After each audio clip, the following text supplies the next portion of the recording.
Now to a controversial arrest at SFO that's igniting a fight over free speech and who's allowed into the country. So the case involves Sami Hamdi, a British Muslim political commentator who criticizes the Israeli government. The Trump administration revoked his visa, but his supporters say he was targeted for his views on the war in Gaza. And as John Ramos reports, how it came to the attention of the State Department is another part of the story.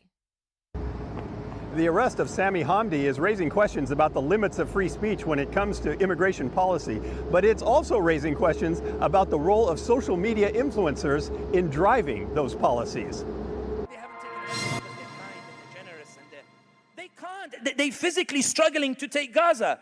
They've demolished it. They've bombed all the buildings, and still they can't take it. Sami Hamdi is not shy when it comes to criticizing the state of Israel and its military campaign in Gaza.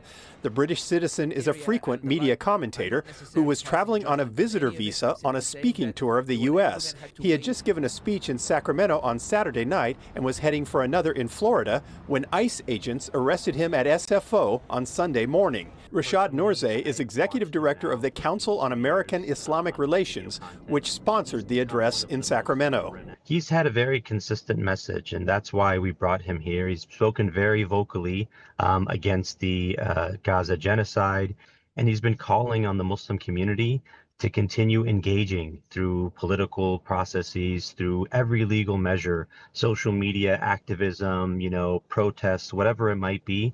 But the federal government sees him as more than that. Department of Homeland Security spokesperson Tricia McLaughlin said in an email, quote, "Under President Trump, those who support terrorism and undermine American national security will not be allowed to work or visit this country. It's common sense." End quote. This is a disturbing trend. It's very post 9/11, war on terror. Anyone that speaks up critically, and in the past it was against the U.S. government policy. Sadly, now it's anyone that speaks up against the Israeli government policy.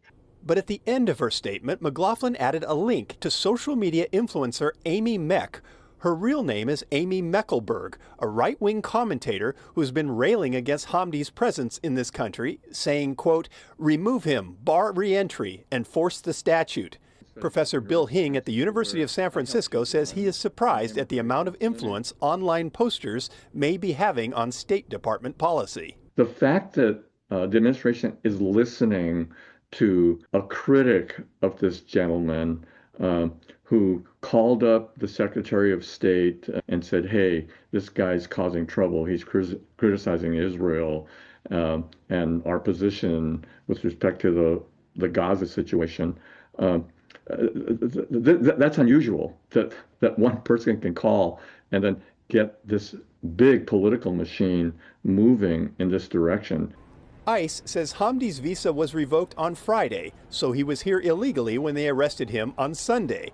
Professor Hing says there is a provision in immigration law where someone can be removed for taking a position that is contrary to American foreign policy, but it's never been used in this way. These are the first incidents where that's being used. And the question is going to be, is taking a position critical of Israel, is that in fact contrary to U.S. foreign policy? ICE confirmed to us yesterday that Hamdi had been arrested and was being detained and will be placed in immigration proceedings. They gave no updates today about his status or whereabouts. This year, the State Department has revoked a number of student visas for college students that have spoken out against Israel's invasion of Gaza.